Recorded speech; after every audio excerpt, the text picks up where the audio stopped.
kalau sekiranya ada orang atau kenalan teman-teman yang mengajak untuk datang ke Jepang, nanti kamu datang dulu dengan visa turis, nanti setelah itu kami ganti ke visa Tokute Katsudo, itu nggak mungkin ya teman-teman, muri seperti itu.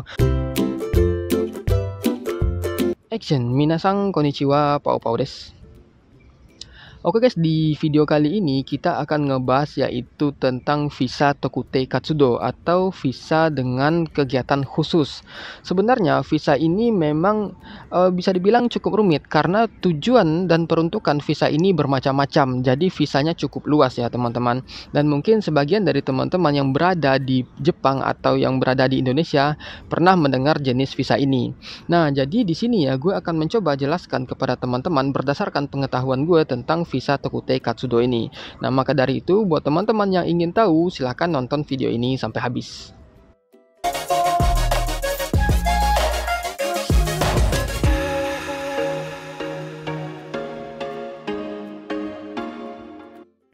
Nah, jadi ya teman-teman, seperti yang gue bilang tadi, peruntukan untuk visa Tokute Katsudo itu ada bermacam-macam, ada banyak, dan persyaratannya untuk setiap tujuan itu berbeda-beda.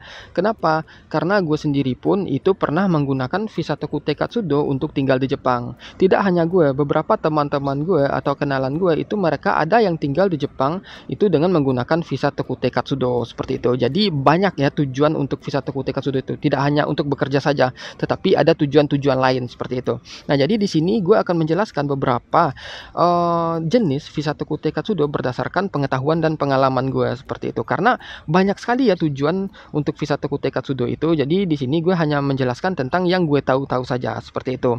Nah, dimulai dulu dari pengalaman gue yang menggunakan visa Tokute Katsudo. Gue sendiri menggunakan visa Tokute Katsudo waktu itu mendapatkan izin tinggal selama 4 bulan. Tujuannya itu adalah pertama, waktu itu gue selesai magang ya teman-teman. Setelah selesai magang, gue memutuskan untuk pindah ke visa Tokute Gino. Nah, hanya saja ketika gue menemukan perusahaan baru untuk visa Tokute Gino Ichigo, itu perusahaan belum pernah melakukan perekrutan terhadap orang asing dan juga belum pernah mengurus apapun tentang dokumen-dokumen orang asing, sehingga waktu itu TSK gue sembari mempersiapkan dokumen untuk perekrutan orang asing dan juga menyiapkan dokumen perpindahan gue dari visa magang ke Tokute Gino, sementara waktu pihak Kumiai atau pihak TSK itu memberikan gue visa Tokute Katsudo selama 4 bulan. Nah, nanti selama 4 bulan ini diharapkan dokumen-dokumen yang dibutuhkan untuk perpindahan dari magang ke Tokute Gino itu selesai. Nanti setelah itu baru diganti ke visa Tokute Gino. Nah, dalam kasus gue waktu itu ada beberapa orang yang mungkin perusahaannya lambat dalam pengurusan dokumen sehingga visa Tokute Katsudo-nya itu diperpanjang terus sampai ada yang 2 kali sampai 3 kali seperti itu, sampai si perusahaan berhasil menyelesaikan dokumen perekrutan orang asing untuk visa Tokute Gino Ichigo, lalu setelah itu baru dia ganti ke visa Tokute Gino Ichigo dari Tokute Katsudo seperti itu. Nah, itu peruntukan yang pernah gue lakukan. Nah, selain itu juga dulu sekitar tahun 2020 sampai 2021-an ya teman-teman. Waktu itu kan corona. Nah, jadi waktu corona itu ayah juga pernah menggunakan visa Tokute Katsudo. Nah, apa sih tujuan visa Tokute Katsudo yang digunakan ayah ini? Waktu itu ayah dia setelah magang ingin pindah ke Tokute Gino. Hanya saja waktu itu dia tidak memiliki persyaratan yang cukup, tidak memiliki sertifikat skill. Karena kan waktu itu rencananya mau pindah bidang dari cleaning ke restoran. Waktu itu karena corona, bidang cleaning ini cukup sulit untuk dicari jobnya. Begitu pula dengan restoran seperti itu ya, sehingga waktu itu ayah belum bisa pindah ke Tokute Gino.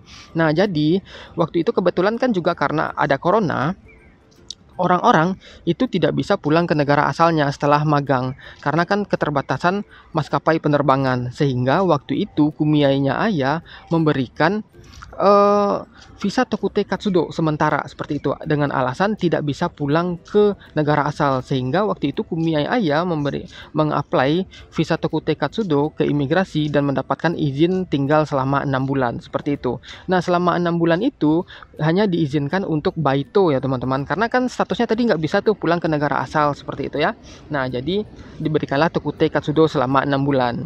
Nah, selama 6 bulan ternyata coronanya masih parah, makin menjadi-jadi seperti itu ya. Lalu ayah memutuskan untuk ya udah coba cari job lain seperti itu ya, ke TSK lain seperti itu ya. Ternyata ketika ayah mencari job lain, ya seperti yang gue bilang tadi, persyaratannya tidak cukup seperti itu ya, karena tidak punya skill, tidak punya sertifikat skill. Jadi si TSK yang mensyokaikan job tersebut membantu untuk mengaplikan visa Tokutei Katsudo lagi selama 1 tahun. Jadi ayah menggunakan visa Tokutei Katsudo itu selama 1,5 tahun. Yang 6 bulan itu karena tidak bisa pulang ke negara asal, yang 1 tahun itu untuk mencari sertifikat skill. Jadi waktu itu pihak imigrasi memberikan kesempatan bagi orang-orang yang ingin pindah dari magang ke Tokutei Gino yang belum punya sertifikat skill untuk mencari sertifikat terlebih dahulu selama 1 tahun seperti itu dengan menggunakan visa Tokutei Katsudo. Nah waktu itu kondisinya terbatas ya teman-teman, kondisinya hanya bisa diberikan visa Tokutei Katsudo itu karena waktu itu lagi corona seperti itu ya. Jadi diberikanlah visa Tokutei Katsudo selama 1 tahun seperti itu. Nah untungnya ayah itu berhasil lulus dalam jangka waktu 1 tahun tersebut. Lalu setelah visa Tokutei Katsudonya habis, dia ganti ke visa Tokutei Gino Ichigo seperti itu. Nah, pada kasus-kasus lain, visa Tokutei Katsudo itu bisa diberikan pada seseorang yang ingin tinggal di Jepang sebagai pengungsi, atau bisa kita bilang yaitu naming ya teman-teman ya. Nah, naming ini dulu orang Indonesia termasuk dalam negara yang diterima oleh Jepang sebagai pengungsi. Jadi ada dulu senpai gue sekitar 5 tahun yang lalu gue bertemu dengannya. Waktu itu gue bertemu di Nagoya ya. Waktu itu kita ngomong-ngomong berbicara tentang izin tinggal. Ternyata senpai gue ini dia baito dengan menggunakan visa naming. Waktu itu dia dapat visa naming itu sekitar 6 bulan di Jepang. Jadi dia datang dengan visa turis waktu itu ya. Waktu itu dia datang dengan visa turis lalu ganti ke visa Tokutei Katsudo.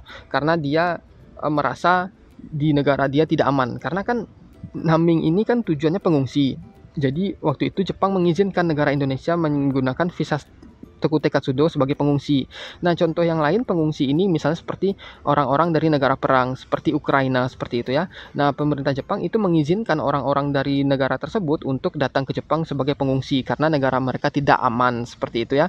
Namun, hanya saja sekarang ya, untuk visa naming ini yang dengan menggunakan visa status Tokutei Katsudo pun untuk orang Indonesia itu sudah tidak lagi diberlakukan seperti itu. Artinya orang Indonesia tidak boleh datang sebagai pengungsi ke Jepang dengan menggunakan visa Tokutei Katsudo, karena ini kasusnya sudah sekitar 5 tahunan yang lalu ya teman-teman. Itu salah satu bentuk lain untuk peruntukan visa Tokutei Katsudo.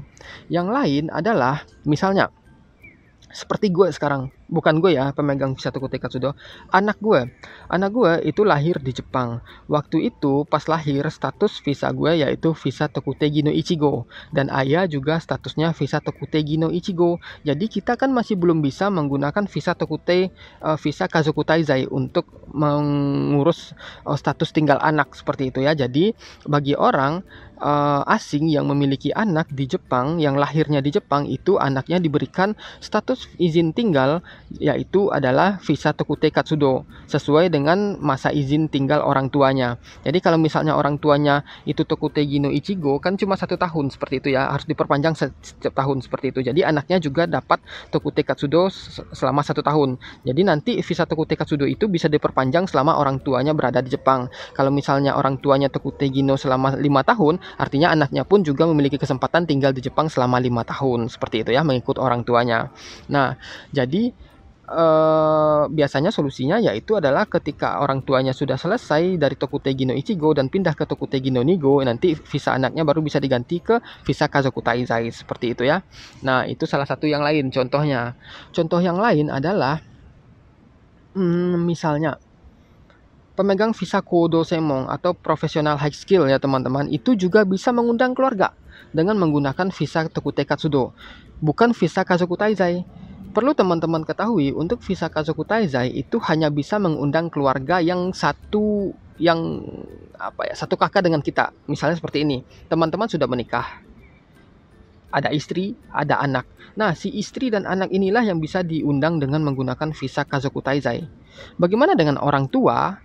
Ayah, ibu, adik, kakak itu tidak bisa masuk dalam visa Kazoku Taizai ya teman-teman. Nah, dalam kasus visa Kodo Semon atau high skill profesional itu dia bisa mengundang keluarga. Dalam hal ini ayah, ibu, kakek, nenek, adik, kakak bisa datang ke Jepang untuk tinggal bersama. dengan menggunakan visa Tokutei Katsudo seperti itu. Nah, itulah kelebihan visa Kodosemon ya teman-teman. Nah, jadi misalnya teman-teman punya ibu, orang tua yang mungkin butuh dukungan dari orang tua misalnya untuk mengasuh anak, untuk membantu pekerjaan rumah, teman-teman bisa mengundangnya dengan menggunakan visa Tokutei Katsudo. Nanti ibu dan ibu teman-teman atau orang tua teman-teman yang teman-teman undang itu bisa tinggal di Jepang dalam jangka waktu yang lama dan juga mendapatkan benefit-benefit seperti asuransi dan lain-lain seperti itu ya. Nah, itu juga salah satu contoh penerapan visa Tokutei Katsudo. Terus yang lain,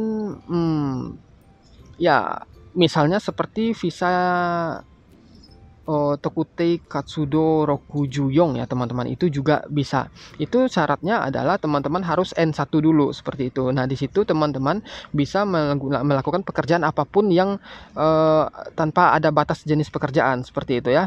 Itu juga merupakan salah satu visa Tokutei Katsudo ya teman-teman. Jadi sebenarnya visa Tokutei Katsudo itu peruntukannya sangat banyak sekali. Jadi peruntukannya luas ya teman-teman, banyak seperti itu. Bahkan gue sendiri tidak tahu apa lagi sih yang lain peruntukan visa Tokutei Katsudo seperti itu ya, karena saking banyaknya jenisnya seperti itu. Nah, bagaimana dengan teman-teman yang pernah diundang atau diajak untuk datang ke Jepang dengan visa turis, lalu nanti dibilang nanti setelah kamu nyampe di Jepang akan diganti ke visa Tokutei Katsudo? Itu bacot ya teman-teman, bacot banget. Itu tidak mungkin, tidak bisa. Karena seperti yang gue bilang tadi, visa Naming itu sudah tidak memungkinkan untuk warga negara Indonesia. Jadi kalau sekiranya ada orang atau kenalan teman-teman yang mengajak untuk datang ke Jepang, nanti kamu datang dulu dengan visa turis, nanti setelah itu kami ganti ke visa Tokutei Katsudo, itu nggak mungkin ya teman-teman, muri seperti itu.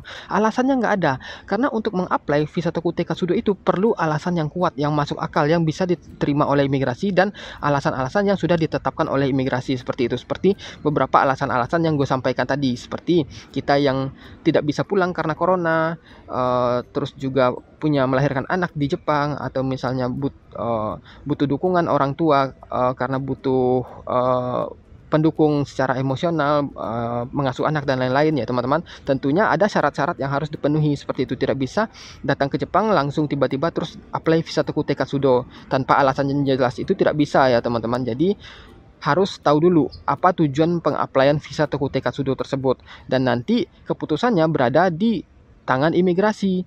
Nah, imigrasi pun tidak sembarangan memutuskan, karena mereka juga harus melihat apakah orang ini pantas untuk mendapatkan visa Tokutei Katsudo atau tidak. Karena kan sudah diatur dalam peraturan atau undang-undang di imigrasi, orang-orang seperti apa saja yang berhak untuk mendapatkan visa Tokutei Katsudo. Kalau sekiranya teman-teman datang ke Jepang untuk mencari pekerjaan terus berharap dengan mendapatkan visa Tokutei Katsudo, itu juga tidak mungkin, karena teman-teman bisa mengapply job dari Indonesia seperti itu, bisa melakukan job matching yang mana prosedurnya sudah ada, misalnya dengan magang Tokutei Gino, Gijinkoku dan lain-lain seperti itu ya. Itu ada prosedurnya, jadi tidak butuh visa Tokutei Katsudo. Oh ya, ada yang lain. Misalnya visa Tokutei Katsudo ini adalah untuk teman-teman yang tinggal di Jepang sebagai Ryugakusei, lalu sudah lulus dan sedang melakukan tahap pencarian pekerjaan. Nah, itu anak-anak yang Ryugakusei yang ingin mencari pekerjaan ke Kijinkoku misalnya ya, itu juga diberikan kesempatan untuk mendapatkan visa Tokutei Katsudo untuk hunting job seperti itu, biasanya selama 1 tahun seperti itu ya. Dan yang lain misalnya Tokutei Katsudo yaitu adalah ketika teman-teman punya anak, diundang ya, anak ini diundang datang ke Jepang, terus sekolah di Jepang, lalu setelah misalnya dia SMA di Jepang seperti itu ya, setelah dia lulus SMA dia mencari pekerjaan, lalu setelah dia mencari pekerjaan dapat pekerjaan dan visanya itu bisa berubah jadi visa Tokutei Katsudo seperti itu ya. Nah, pokoknya banyaklah peruntukan untuk visa Tokutei Katsudo ini, tetapi seperti yang gue bilang tadi, peruntukannya itu harus pengapply-nya itu harus memiliki alasan yang jelas seperti itu, yang bisa diterima imigrasi dan masuk akal seperti itu ya, bukan alasan-alasan yang nggak masuk akal, yang nyeleneh, yang mana sebenarnya alasan-alasan itu hanya dibuat-buat saja seperti itu. Nah, jadi lebih kurang seperti itu ya penjelasan gue tentang visa Tokutei Katsudo ya. Sebenarnya ada banyak lagi seperti itu. Kalau misalnya teman-teman mau menambahkan, teman-teman boleh menambahkan di kolom komentar ya, sehingga teman-teman yang lain yang pengen tahu seputar visa Tokutei Katsudo itu juga mendapatkan pengetahuan tambahan selain dari yang gue jelaskan seperti itu ya. Nah, jadi lebih kurang seperti itu informasi yang bisa gue jelaskan kepada teman-teman. Kalau sekiranya masih punya pertanyaan, silahkan tulis di komen, gue bakal jawab sebisa mungkin, dan sampai ketemu di video berikutnya. Cut.